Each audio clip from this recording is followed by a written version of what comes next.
சத்துணவில் இனி பிரியாணி, முதலமைச்சர் விஜய் உத்தரவு. சுட சுட பரிமாற அரசு ஆயத்தம். அரசு பள்ளி மாணவர்களுக்கு வழங்கப்படும் சத்துணவு திட்டத்தில் புதிய மெனுக்களை அறிமுகம் செய்யவும், உணவின் தரத்தை மேம்படுத்தவும் முதல்வர் விஜய் உத்தரவிட்டுள்ளார். தமிழக முதல்வராக பொறுப்பேற்றது முதல் முதல்வர் விஜய் பல்வேறு துறையினருடன் ஆலோசனை நடத்தி வருகிறார். அந்த வகையில் தமிழக பள்ளி கல்வித்துறை அமைச்சர் மற்றும் அதிகாரிகளுடனான ஆலோசனையின் போது அரசு பள்ளிகளில் வழங்கப்படும் சத்துணவு திட்டம் குறித்தும் அவர் பேசியிருக்கிறார். அப்போது அவர் சத்துணவு திட்டத்தில் என்னென்ன உணவுகள் வழங்கப்படுகின்றன என்பதை கேட்டறிந்தார். அதற்கு அதிகாரிகள் மதிய உணவிற்கு வெஜிடபிள் பிரியாணி, சாம்பார் சாதம், கருப்பு கொண்டை கடலை குழம்பு, தக்காளி சாதம், புளி சாதம், எலுமிச்சை சாதம், கருவேப்பிலை சாதம், கீரை சாதம் உள்ளிட்டவை வழங்கப்படுவதாக சொல்லப்பட்டது. இந்த திட்டம் வரும் செப்டம்பர் மாதம் முதல் 8ஆம் வகுப்பு வரை விரிவாக்கம் செய்யப்படுகிறது. இதில் மாணவர்களுக்கு தரமான உணவுகள் வழங்க வேண்டும், மாணவர்களுக்கு வீட்டு உணவு போல் சுத்தமாக சமைத்து தர வேண்டும், கூடவே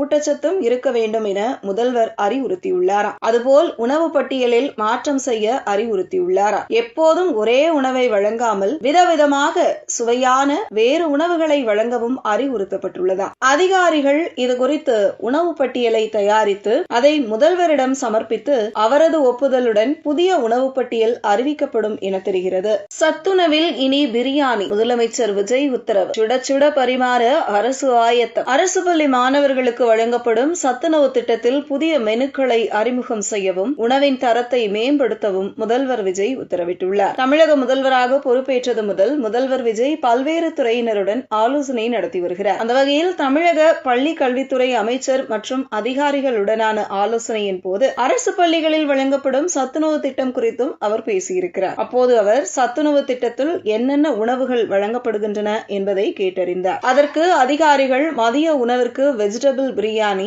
சாம்பார் சாதம், கருப்பு கொண்டை கடலை குழம்பு, தக்காளி சாதம், புளி சாதம், எலுமிச்சை சாதம், கருவேப்பிலை சாதம், கீரை சாதம் உள்ளிட்டவை வழங்கப்படுவதாக சொல்லப்பட்டது. இந்த திட்டம் வரும் செப்டம்பர் மாதம் முதல் 8ஆம் வகுப்பு வரை விரிவாக்கம் செய்யப்படுகிறது. இதில் மாணவர்களுக்கு தரமான உணவுகள் வழங்க வேண்டும், மாணவர்களுக்கு வீட்டு உணவு போல் சுத்தமாக சமைத்து தர வேண்டும், கூடவே ஊட்டச்சத்தும் இருக்க வேண்டும் என முதல்வர் அறிவுறுத்தியுள்ளாராம். அதுபோல் உணவு பட்டியலில் மாற்றம் செய்ய அறிவுறுத்தியுள்ளாராம். எப்போதும் ஒரே உணவை வழங்காமல் விதவிதமாக சுவையான வேறு உணவுகளை வழங்கவும் அறிவுறுத்தப்பட்டுள்ளதா. அதிகாரிகள் இது குறித்து உணவு பட்டியலை தயாரித்து அதை முதல்வரிடம் சமர்ப்பித்து அவரது ஒப்புதலுடன் புதிய உணவு பட்டியல் அறிவிக்கப்படும் என தெரிகிறது.